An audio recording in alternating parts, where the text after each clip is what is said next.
प्रदेश के रहने वाले आदिवासी बच्चों के शिक्षा के लिए, उनके अच्छे उत्थान के लिए 2016 में सरकार ने एक योजना बनाई थी, विद्या मितान योजना, जिसके तहत उन इलाकों में शिक्षकों की नियुक्ति की गई थी और शिक्षा के स्तर को बेहतर बनाने की कोशिश की गई थी। आज उसी विद्या मितान संगठन जो है वो प्रदेश के राजधानी रायपुर में बूढ़ा तालाब में आंदोलन करने पर उतर आया है। आइए जानते कि किन कारणों की वजह से वो सरकार से असंतुष्ट हैं और यहाँ पे आंदोलन करने को विवश हैं।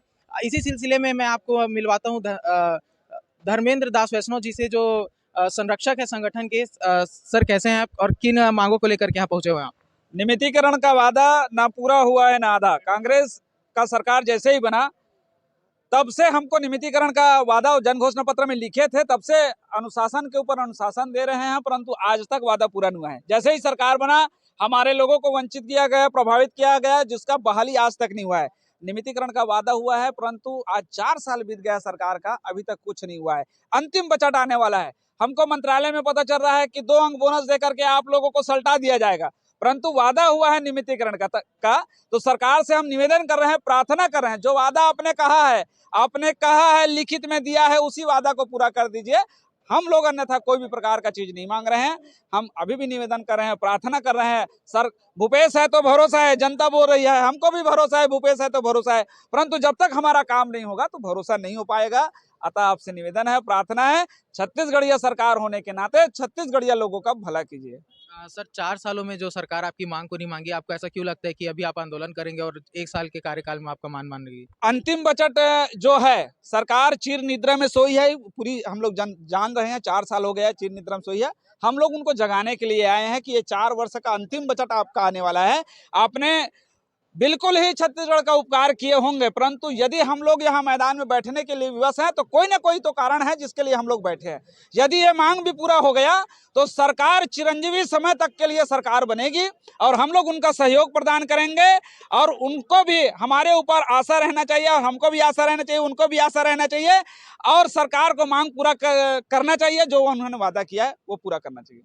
सर, सरकार खुद को बहुत अति संवेदनशील मानते हैं हर मुद्दों को लेकर के, तो आपको ऐसा क्यों लग रहा है कि आपके मुद्दे को सरकार इग्नोर कर रही है, उस पर अच्छे से विशेष ध्यान नहीं दे रही है? 4 साल बीत गया भाई, अंतिम बजट आने वाला है, उनके पास काम का तो करोड़ों काम होगा। उन्होंने ही कहा था ये हमारे मंच पे आकर के कि इस साल जो है वो किसानों का है, अगले साल जो काम होगा बचेगा पैसा बजट का वो अनियमित कर्मचारी के लिए होगा। परंतु आज देख रहे हैं उसको कहने के बाद 2 साल और बीत चुका है। अंतिम बजट है, अंतिम बजट के लिए हमको मैदान पे आना पड़ा है, अन्यथा हम लोग मैदान पे नहीं आते।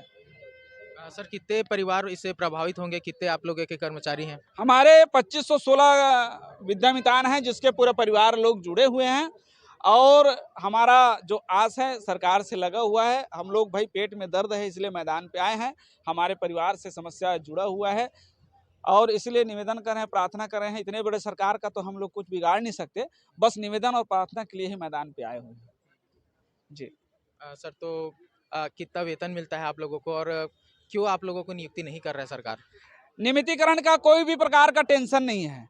18,000 पेमेंट है, जिसपे वो अगर नियमितीकरण करती है तो हमारा पेमेंट जो है 38,100 बनता है। परंतु हम सरकार को ये कह रहे हैं कि पहली बार आपको यदि बजट का दिक्कत आ रहा है तो इसी बजट पे आप हमको नियमित कर दीजिए। आने वाले समय पे जैसा भी प्रयोग होगा आपके द्वारा हमारा पेमेंट आप बढ़ा करके हमको इस व्यवस्थित करेंगे। हम सरकार को कोई भी प्रकार का वित्तीय भार नहीं देना चाहते हैं सरकार का। हम सरकार के साथ खड़े हैं, सरकार के हाथ से हाथ मिला करके खड़े हैं। सरकार से निवेदन है कि जो बजट आने वाला है उस पर मिनिमम बजट पे हम लोगों का आप नियमितीकरण कर दीजिए। ये थे हमारे साथ धर्मेंद्र दास वैष्णव जी और आइए कुछ महिलाएं भी यहाँ पे उपस्थित हैं जो यहाँ पे आंदोलन करने पहुंची हुई है, उनसे बात करने की कोशिश करते हैं। मैम, क्या नाम है आपका? मेरा नाम ममता पटेल है, मैं रायगढ़ जिले से हूँ। मैम, ऐसी क्या व्यवस्था है जो आप लोग इतने धूप में भी यहाँ पे आने के लिए मजबूर हो गए हैं? 4 साल हो गए कांग्रेस सरकार के बने हुए। हम लोग को घोषणा पत्र में नियमितीकरण करने की बात कही गई थी। उनकी सरकार आ गई है, फिर भी आज 4 साल बाद ऐसा कोई भी प्रक्रिया होते हमें नज़र नहीं आ रहा है और हम इसलिए अपने स्कूल को काम को छोड़कर यहाँ पे इकट्ठे होने के लिए मजबूर हो गए हैं। नहीं तो क्या लगता है मैम, अगर सरकार आपके मांगों को नहीं मांगती है तो आप लोगों का क्या आगे आगे की रणनीति क्या रहेगी? सर वही हड़ताल, अनिश्चितकालीन बैठना पड़ेगा हम लोगों को, और ऐसे ही उग्र आंदोलन करना ही पड़ेगा अपने आप को साबित करने के लिए कि हम लोग हैं। कितने कितने साल से कार्यरत है मैम आप? मेरा तो 7 साल हो रहा है जी। 2016 से जो चालू है हमारा, तब से मैं स्टार्टिंग से ही हूँ जी। और सरकार बोल रही है मैम कि जो बोनस अंक है वो भी केवल 4 साल से, जब से कांग्रेस की सरकार आई है तभी से ही काउंट किया जाएगा, तो इसके लिए आप लोगों ने किसी सरकार के अधिकारी से बात की रही है? जी, बहुत सारे अधिकारी विधायकों से बात किया गया है, लेकिन बस वही आश्वासन दिया जा रहा है और कुछ इसके लिए कुछ काम अभी तक नहीं हुआ है। हमको 2 अंक का बोनस नंबर नहीं चाहिए, क्योंकि वो हमारे लिए किसी भी प्रकार से फ़ायदेमंद नहीं है। हमको बस वही जैसा माननीय श्री भूपेश बघेल जी ने घोषणा पत्र में लिखा हुआ है, वादा किया हुआ है कि हमको नियमित करें, बस वही हमारी मांग है।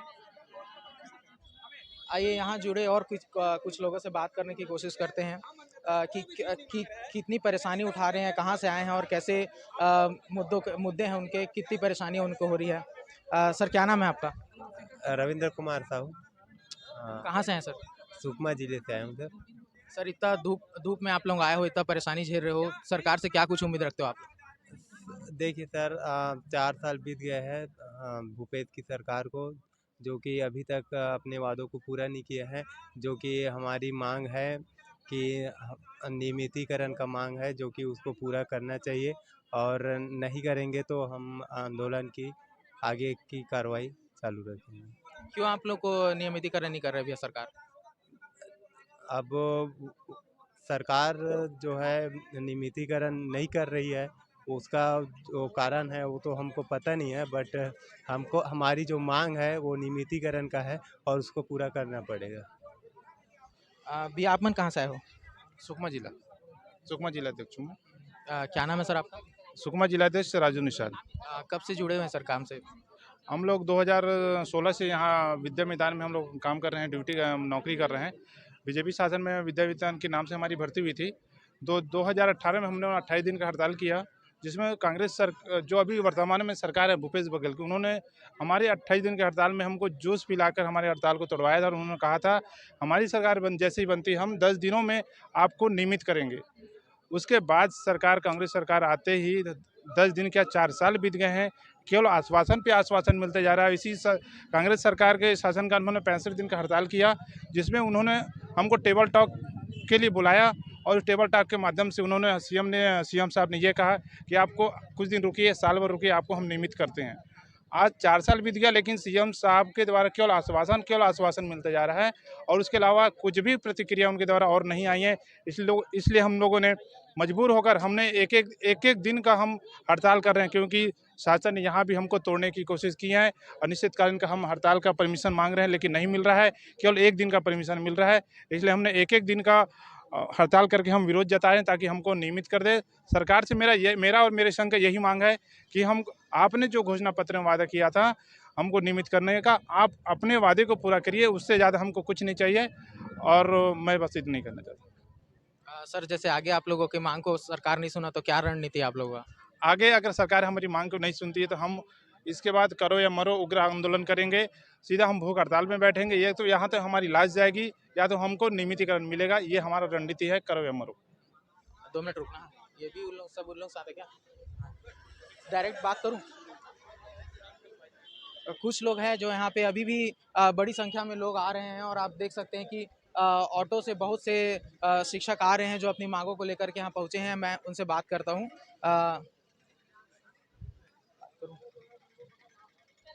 कहाँ से हो दीदी आप? मैं कोरबा से आई हूँ, कोरबा जिले से जी। कब से जुड़े हुए, आप कब से काम कर रहे हो इसमें? हम लोग 17, 18, 16 से लगे हुए हैं, और हम लोग जो है विद्या मैदान नियमितीकरण के लिए आए हुए हैं, और हमारे बहुत सारे साथी जो है प्रभावित और वंचित हो चुके हैं। तो उनकी बहाली के साथ साथ हम लोग नियमितीकरण के लिए आए हैं, क्योंकि जब कांग्रेस की सरकार आई थी, मतलब आने वाली थी, तो उन्होंने कहा था कि जब हमारी सरकार आएगी तब हम आप लोग को 10 दिन के भीतर ही रेगुलर कर देंगे, नियमित कर देंगे। नियमित तो दूर की बात है, हमारे बहुत सारे साथी जो है बेरोजगार हो गए, जिसको हम प्रभावित और वंचित के नाम से जानते हैं। तो इसीलिए आज हम लोग यहाँ पर धरने पे हैं, हड़ताल पे कह लीजिए, और हमारी मांग जब तक पूरी नहीं होगी तब तक हम लोग जी जान से लड़ते रहेंगे। आदिवासी क्षेत्रों के लिए इस योजना को लाया गया था, तो आप लोगों को क्या लगता है कि आप लोगों के योगदान से शिक्षा का स्तर कितना बढ़ा है वहाँ पे? जी, बहुत ज़्यादा बढ़ा हुआ है, क्योंकि हमारे बहुत सारे अतिथि शिक्षक की वजह से ही अभी 4 से मतलब 7 बच्चों का भी एक आवासीय विद्यालय में सिलेक्शन भी हुआ है हमारे अतिथि शिक्षक की वजह से, और हमारे वजह से ही बच्चों का जो स्तर वो बहुत ज़्यादा बढ़ चुका है, बहुत ज़्यादा भागीदारी दिया है उन लोगों ने, अतिथि शिक्षक लोगों ने। और बहुत भीतर जगह पे काम करते, जहाँ पर कोई जाना नहीं चाहता है, वहाँ पर हमारे अतिथि शिक्षक बहुत अच्छे से काम कर रहे हैं। अ, दीदी क्या नाम है आपका? आरती पटेल। कहाँ से हो आप? क्या नाम है आपका? कौन से जिले से हो? मैं कोरबा ज़िले से हूँ। कोरबा में तुमानी स्कूल में पढ़ाती हूँ, और हमारी सिर्फ यही मांग है कि सरकार से जो उन्होंने हमसे नियमितीकरण का वादा किया था, बस उसी को पूरा कर दे, और हमें कुछ नहीं चाहिए। और जो वंचित और प्रभावित हुए हैं हमारे 300 साथी, उनका भी बहाली कर दे, और उसके साथ हमें नियमितीकरण की सौगात दे, बस। और हमको उनसे कुछ नहीं चाहिए। क्या लग रहा है आपको, सरकार क्यों आप लोगों की मांगों को नहीं सुन रहा है? अब पता नहीं सर, लेकिन मतलब अब सरकार की है तो हमको नियमितीकरण करना चाहिए। अब सरकार पता नहीं क्यों नहीं सुन रही है, जबकि हम शिक्षक है, जो शिक्षक सब जगह मतलब बोलना चाहिए शिक्षार्थियों को है ना शिक्षा देते हैं। अगर उनका ही क्या बोलना चाहिए, अंधकार में है भविष्य, तो शिक्षक का ही भविष्य अंधकार में है ना। सरकार से बस हम यही आग्रह करते हैं कि हमको हमारे वंचित साथियों की बहाली के साथ हमारा नियमितीकरण करें। दीदी क्या नाम है आपका? मेरा नाम मीनू दीवान है। मैं कोरबा ज़िले से हूँ। मैं अतिथि शिक्षक विद्या मितान ज़िला कोरबा से हूँ। हम यहाँ पर बूढ़ा तालाब पे धरना स्थल पर इसलिए उपस्थित हुए हैं कि सरकार से हमारी जो मांगे हैं नियमितीकरण की, वो हमारी मांगों को जल्दी से जल्दी पूरा करें, क्योंकि हम विगत 6 वर्षों से हम विहड़ क्षेत्रों में अपनी सेवाएं दे रहे हैं। तो हम यही चाहते हैं माननीय मुख्यमंत्री जी से कि हमें जल्दी से जल्द नियमितीकरण दे दीजिए। सामान्य शहर के स्कूलों में पढ़ाने से और जैसे आप बता रहे हैं कि विहड़ के क्षेत्रों में आप पढ़ाते हैं बच्चों को, तो दोनों जगह पे क्या फ़र्क आता है? वहाँ पर एक तो मैं अपने घर से डेली अप डाउन करती हूँ 150 किलोमीटर, और वहाँ पर इतनी सारी सुविधाएं भी नहीं रहती है। टॉयलेट बाथरूम का हम लोग को बाहर जाना पड़ता है, और बहुत सारी परेशानी आती है। वहाँ खाने पीने का जगह भी नहीं रहता है, और छुट्टी का हम लोग को बहुत प्रॉब्लम होता है, क्योंकि हम लोग को छुट्टी मिलती नहीं है, और छुट्टी अगर हम लेते हैं तो फिर हमको हम लोग का पेमेंट कटता है। तो बहुत सारी परेशानियाँ हमको फेस करनी पड़ती है। शिक्षा का स्तर उठाने में आप लोगों का क्या योगदान है और कितना परेशानी आप लोग को झेलना पड़ता है वहाँ पे? सर वैसे तो बहुत सारी प्रॉब्लम है। जैसे मैंने बताया कि हम रोज़ 6 बजे से उठ कर के अपने स्कूल के लिए निकलते हैं, और एक बसेस भी नहीं रहती है। स्कूटी से कभी किसी का लिफ्ट लेकर के हमको जाना पड़ता है। तो बहुत मतलब परेशानियों का ही सामना करके हम अपने स्कूल पहुंचते हैं। फिर हम वहां पर डेली क्लासेस भी लेते हैं, बच्चों को पढ़ाते भी हैं, और उसके उपरांत भी माननीय मुख्यमंत्री जी हैं हमारी बातों को नहीं सुन रहे हैं, और हम यही चाहते हैं कि हमें जल्द से जल्द नियमितीकरण दे दें, और कुछ। तो आपके संगठन के लोगों ने पहले भी सरकार से बात करने की कोशिश की है किसी और माध्यम से, किसी अधिकारी से? हाँ, यहाँ पर धर्मेंद्र सर हैं। उन्होंने बात किया है कि जितने भी सारे हम टोटल सीजी में 2200 विद्या मितान हैं, विद्या मितान अतिथि शिक्षक हैं। तो हमारी बस यही मांग है कि हमको जैसे भी करके बस नियमितीकरण कर दें, और बस यही प्रार्थना है सर से कि इतने सारे विद्या मितान हैं, क्योंकि आजकल आप जान ही रहे हो कि बेरोजगारी कितनी बढ़ती जा रही है। एक घर में अगर कोई एक कमाने वाला है, तो एक कमाने के वाले के साथ पूरा घर नहीं चल सकता है। तो हम यही चाहते हैं कि हर एक जो शिक्षक हैं, विद्या मितान अतिथि शिक्षक हैं, उनको नियमिती करके ये सौगात दे दीजिए, बस। इतनी तेज धूप में भी अपने छात्रों का भविष्य उज्जवल करने वाली शिक्षक शिक्षिकाएं यहाँ मौजूद हैं, जो अपने ही भविष्य को लेकर के बहुत ही ज़्यादा चिंतित हैं कि आगे उनका क्या होगा। बेरोजगारी का भी डर उनके मन में सता रहा है, और इतनी परेशानियों को सहते हुए भी वो बच्चों को पढ़ा रहे हैं, लेकिन इतने ज़्यादा मजबूर हो गए हैं कि इतने धूप में उन्हें बूढ़ा तालाब में आना पड़ा और अपने मांगों को लेकर के सरकार के सामने आग्रह करना पड़ रहा है, गिड़गिड़ाना पड़ रहा है। हम ये उम्मीद करते हैं कि सरकार इनकी बातों को सुनेगी और जल्दी से जल्दी इनके जो भी समस्या है उनका निवारण करके वापस से इन्हें इनके कार्य क्षेत्र में वापस भेजेगी और इन्हें खुश करेगी। मैं राहुल अग्निहोत्री, राजधानी रायपुर से, आरजे न्यूज़।